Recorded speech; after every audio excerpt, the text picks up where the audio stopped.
இவ்வளவு பிரச்சனை ஓடிக்கிட்டு இருக்குது. இந்த பிரச்சனை தொடர்பாக உங்கள் கட்சிகளுடைய முனைப்பு என்ன?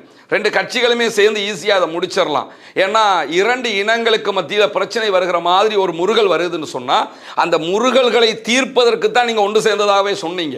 ஆனால் இதுவரைக்கும் அஃபீஷியலாக இந்த கூட்டிணைந்த கட்சிகளுடைய ஒரு ஸ்டேட்மெண்ட்டை நம்ம பார்க்க முடியலை, அல்லது தனித்தனியாக கூட நம்ம பார்க்க முடியலை. ஒவ்வொரு எம்பிக்கள் கருத்துக்களை சொல்லிக் கொண்டு இருக்கிறார்கள். அந்த கருத்துக்களை சொல்வதை எல்லாம் நம்ம கேட்குறோம். இதுக்கு என்ன தீர்வு எடுத்திய? திருகோணமலை சண்முகா வித்தியாலயத்தில் இதே மாதிரி ஃபஹ்மிதா டீச்சர் என்கிற ஒரு இஸ்லாமிய பெண்ணுக்கு நடந்த சம்பவம்.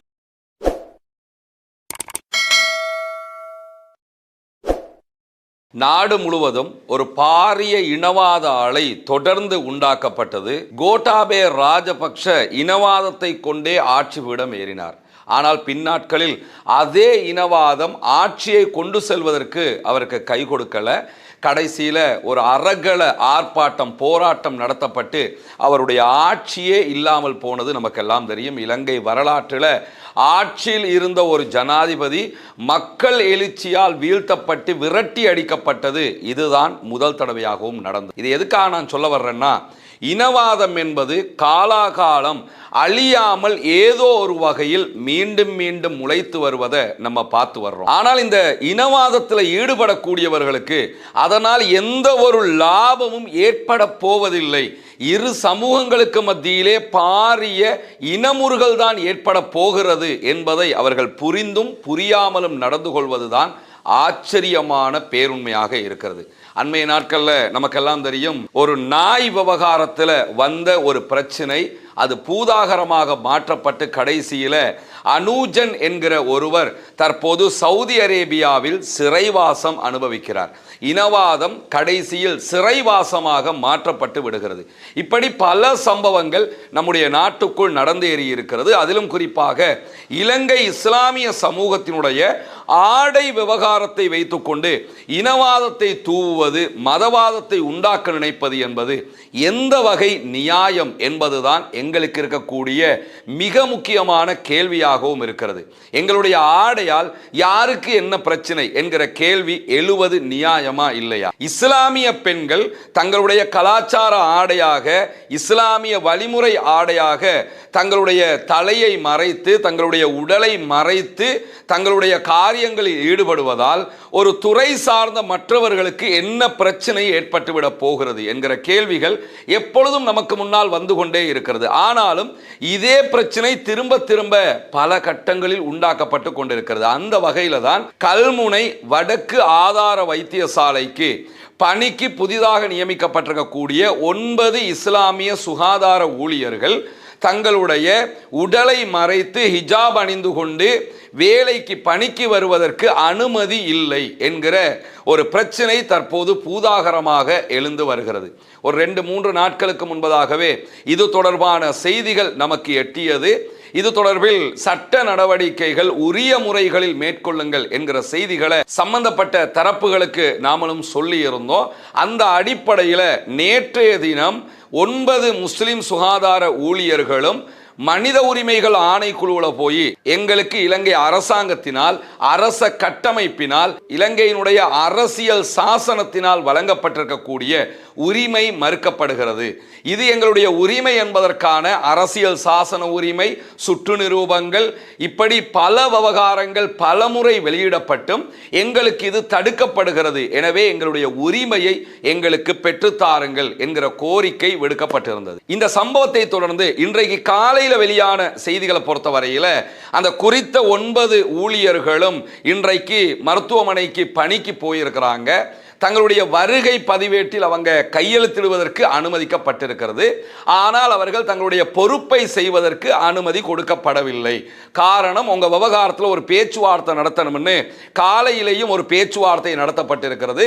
அந்த பேச்சுவார்த்தையின் போது தற்போது விடுமுறையில் இருக்கக்கூடிய மருத்துவமனையின் பணிப்பாளரும் கூட இணைந்து கொண்டிருக்கிறார் தொலைபேசி வழியாக. இப்படி நடத்தப்பட்ட அந்த பேச்சுவார்த்தையில் இறுதி தீர்வாக குறித்த 9 சகோதரிகளுக்கும் என்ன தீர்வு கொடுக்க என்று சொன்னா, நாங்க எங்களுடைய ஹிஜாப் அணிந்து மருத்துவமனைக்கு வருவதற்கு அனுமதி தாருங்கள் அப்படின்னு சொல்லி ஒரு கடிதம் தாங்க அப்படின்னு கேட்டிருக்கிறாங்க. ஆனால் குறித்த சகோதரிகள் நாங்கள் கடிதம் தர முடியாது அப்படின்னு மறுத்திருக்கிறாங்க. அதுக்கான காரணம் என்னன்னு கேட்டால், எங்களுக்கு ஆல்ரெடி இருக்கிற உரிமை இது, எங்களுக்கு ஆல்ரெடி அரசியல் சாசனம் தந்திருக்கிற உரிமை, சலுகை அல்ல இது, உரிமையாகவே ஒன்று இருக்கும்போது அந்த உரிமையை தாங்கன்னு சொல்லி உங்ககிட்ட வந்து கடிதம் தந்து நாங்கள் ஏன் எடுக்கணும்? நாங்கள் தான் ஆல்ரெடி ஹியூமன் ரைட்ஸ் கமிஷன்லேயே இதை சொல்லி இருக்கிறோமே. சட்டத்தரணிகளுடைய ஆலோசனை பிரகாரம் கடிதம் தர முடியாது என்று சொல்லியும், ஹியூமன் ரைட்ஸ்ல நாங்கள் இது தொடர்பாக முறையிட்டு இருக்கிறோம் என்று சொல்லியும், நீங்கள் எங்களுக்கு உரிய அரசியல் சாசனம் தந்திருக்கிற உரிமையை தர வேண்டும் என்று சொல்லியும் குறித்த சகோதரிகள் கோரிக்கை வைத்திருக்கிறார்கள் என்கிற செய்திகள் வெளியாகி கொண்டிருக்கிறது. இந்த இடத்துல நம்ம புரிய வேண்டிய ஒரு விஷயம் என்னன்னா, அண்மையில் ஒரு 6-7 தமிழ் முஸ்லிம் கட்சிகள் ஒன்றிணைந்து தமிழ் பேசும் மக்களின் உரிமைக்காக குரல் எழுப்ப போகிறோம் என்று சேர்ந்து கொண்டது நமக்கு தெரியும். தமிழ் தேசிய கூட்டமைப்பு அதில் இருந்தது. ஐயா சுமந்திரன் அவங்களை அதில் நம்ம கண்டோம், சாணக்கியன் அவங்களை அதில் கண்டோம். அதே மாதிரி ஸ்ரீலங்கா முஸ்லிம் காங்கிரஸ் அதில் இணைந்திருந்தது, அதனுடைய தலைவர் ரவுஃப் ஹக்கீம் அதில் இருந்ததை நம்ம பார்த்தோம். அதே நேரத்தில் ரிஷாட் பதியுத்தீன் அவர்களுடைய கட்சி அதில் இருந்தது, அகில இலங்கை மக்கள் காங்கிரஸ். அதே மாதிரி ஐயா மனோ கணேசன், திகாம்பரம், ராதாகிருஷ்ணன் அவர்கள் இணைந்த ஒரு கூட்டணி, அந்த கட்சியும் இதில் இணைந்திருந்தது. அதே போன்று இலங்கை தொழிலாளர் காங்கிரஸாக இருக்கக்கூடிய ஜீவன் தொண்டமான் பொதுச் செயலாளராக இருக்கக்கூடிய குறித்த கட்சியும் இதில் இணைந்திருந்தது. இப்படி பல தமிழ் முஸ்லிம் கட்சிகள் ஒன்றிணைந்து தமிழ் பேசுகிற மக்களுடைய உரிமைக்காக பேச போகிறோம், தமிழ் பேசும் மக்களுடைய பிரச்சனைகளை முடிவு காண போகிறோம், தீர்வு காண போகிறோம் என்று சேர்ந்திருந்தார்கள். அண்மையில் ஜனாதிபதியை சந்திச்சாங்க, எதிர்க்கட்சி தலைவரை சந்திச்சாங்க, இந்தியாவினுடைய ஒரு முக்கியஸ்தர் வந்திருந்தார், அவரை போய் சந்திச்சாங்க. இந்த மாதிரி பரபரப்பான பல செய்திகளை எல்லாம் நீங்க பார்த்திருப்பீங்க. ஆனா இவ்வளவு பிரச்சனை ஓடிக்கிட்டு இருக்குது. இந்த பிரச்சனை தொடர்பாக உங்கள் கட்சிகளுடைய முனைப்பு என்ன? 2 கட்சிகளுமே சேர்ந்து ஈஸியாக அதை முடிச்சிடலாம். ஏன்னா 2 இனங்களுக்கு மத்தியில் பிரச்சனை வருகிற மாதிரி ஒரு முருகல் வருதுன்னு சொன்னால், அந்த முருகல்களை தீர்ப்பதற்கு தான் நீங்கள் ஒன்று சேர்ந்ததாகவே சொன்னீங்க. ஆனால் இதுவரைக்கும் அஃபீஷியலாக இந்த கூட்டிணைந்த கட்சிகளுடைய ஒரு ஸ்டேட்மெண்ட்டை நம்ம பார்க்க முடியலை, அல்லது தனித்தனியாக கூட நம்ம பார்க்க முடியலை. ஒவ்வொரு எம்பிக்கள் கருத்துக்களை சொல்லிக் கொண்டு இருக்கிறார்கள். அந்த கருத்துக்களை சொல்வதையெல்லாம் நம்ம கேட்குறோம், இதுக்கு என்ன தீர்வு எடுத்தீங்க? ஏன்னா நானே தனிப்பட்ட ரீதியில் இந்த கூட்டணி சார்ந்த சில பேரோடும் பேசினோம். அவங்க கூட இன்னும் ஒழுங்கான ஒரு முறையான முடிவுகளை எடுத்ததாக தெரியவில்லை. சுயாதீனமாக சமூகத்திற்காக ஏதாவது நம்ம பண்ணணும் என்று நினைக்கிற சட்டத்தரணிகள் குழு ஒன்றுதான் இதற்கான உதவிகளை செய்து கொண்டிருக்கிறதுங்கிறத நம்ம பார்க்க முடியும். எனவே இனங்களுக்கு மத்தியிலே முருகல் ஏற்படும் விதமாக, இனங்கள் ஒன்றோடு ஒன்று முருகிக்கொள்ளும் விதமாக இப்படியான செயல்பாடுகள் உண்டாக்கப்படுவது 2 இனங்களுக்குமே நல்லதல்ல. ஒரு பாரிய பிரச்சனையாக இது மாற்றம் பெற்றுவிடும், தோற்றம் பெற்றுவிடும்.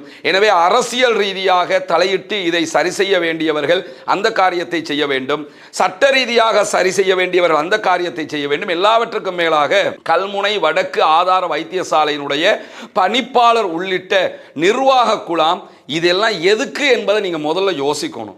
ஒரு சமூகத்தினுடைய கலாச்சாரத்தை தடுப்பதில் என்ன தேவை வந்துவிட போகிறது, என்ன இன்பம் வந்துவிட போகிறது என்கிற கேள்விகள் நமக்கு முன்னால் இருக்கிறது. எத்தனையோ மற்ற மருத்துவமனைகள் இருக்கு. எனக்கு தெரிஞ்சு ஏஎம்ஹெச் இருக்குது கல்முனையில். அங்கே பிரமத சகோதர சகோதரிகள் கடமையாற்றுகிறார்கள். நீங்கள் பொட்டு வச்சுக்கிட்டு வராதிய, சாரி உடுத்துக்கிட்டு வராதிய, அல்லது நீங்கள் ஹபாயா போட்டுக்கிட்டு தான் வரணும், நீங்கள் ஹிஜாப் போட்டுக்கிட்டு தான் வரணும். இந்த மாதிரியான திணிப்புகள், கட்டளைகள் அங்கிருக்கக்கூடிய முஸ்லிம் அதிகாரிகள் கொடுத்ததாக நீங்கள் எங்கேயுமே பார்க்க முடியாது. எனவே ஒரு முஸ்லிம் அதிகாரி இருந்தால் அவர் ஒரு இந்துக்கோ அல்லது கிறிஸ்தவருக்கோ அல்லது பௌத்தருக்கோ இதை திணிப்பது, அவருடைய கருத்தை கொண்டு போய் நீ இப்படித்தான் நடக்கணும் என்று சொல்றது பிழையானது. அதே மாதிரி மாற்று மத பிறமத சகோதரர்களும் ஒரு இஸ்லாமிய பெண்ணுடைய ஆடையை நீங்கள் அணியக்கூடாது, நாங்க சொல்ற மாதிரி தான் நீங்க இருக்கணும் என்று சொல்வதும் இலங்கை அரசியல் சாசன அடிப்படையிலேயே பிழையானது, சட்ட ரீதியாக பிழையானது, யதார்த்த ரீதியாக பிழையானது, மனித நேய அடிப்படையிலும் பிழையானது. எனவே மனிதம் தான் முக்கியமானது. ஒரு மனிதனுடைய கலாச்சாரத்தை, ஒரு மனிதனுடைய மத விழுமியங்களை தடுப்பதால் என்ன நலவு வந்துவிட போகிறது என்பதை சிந்தித்துக் கொள்ளுங்கள், யோசித்து முடிவெடுத்துக் கொள்ளுங்கள்.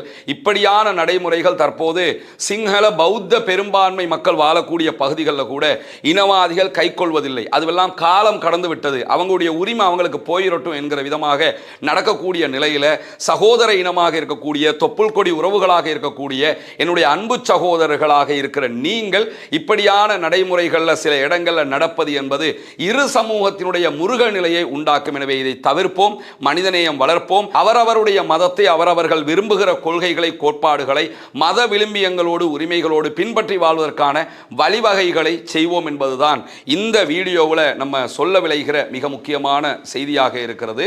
இதை தாண்டியும் அந்த உரிமைகள் கொடுக்கப்படாவிட்டால் சட்ட ரீதியாகத்தான் அந்த முனைப்புகளை எடுக்க வேண்டிய நிலைக்கு அந்த சகோதரிகள் தள்ளப்படுவார்கள். ஆல்ரெடி நமக்கு தெரியும், திருகோணமலை சண்முகா வித்தியாலயத்தில் இதே மாதிரி ஃபஹ்மிதா டீச்சர் என்கிற ஒரு இஸ்லாமிய பெண்ணுக்கு நடந்த சம்பவம். கிட்டத்தட்ட 5 ஆண்டுகள் அவங்க வழக்கு பேசினாங்க. இறுதியாக சம்பந்தப்பட்ட ஸ்கூல் நிர்வாகம் ஃபஹ்மிதா டீச்சர் அவங்களிடத்தில் மன்னிப்பு கோரி ஓகே நீங்க உங்க கலாச்சாரப்படி செயல்பட்டு கொள்ளலாம் என்கிற நிலைக்குத்தான் வந்தார்கள். எனவே ஒரு 5-6 வருஷம் இழுத்துவிட்டு ஓகே நீங்க செயல்படுங்கன்னு சொல்றதை விட அதை யதார்த்தமாக இப்பவே நம்ம சொல்லிட்டோம்னா இனமுறுகல்கள் வராது, மனங்கள் உடையாது, மதங்களுக்கு மத்தியில் சிக்கல்கள் வராது என்பதை மனதில் கொள்ளுங்கள். நாம் அனைவரும் நாட்டின் சட்டத்திட்டங்களை ஏற்றுக்கொண்டு அதன்படி வாழ்வதற்குரிய வழிவகைகளை ஏற்படுத்திக் கொள்வோமாக என்கிற கோரிக்கைகளோடு முடித்துக் கொள்கிறேன்.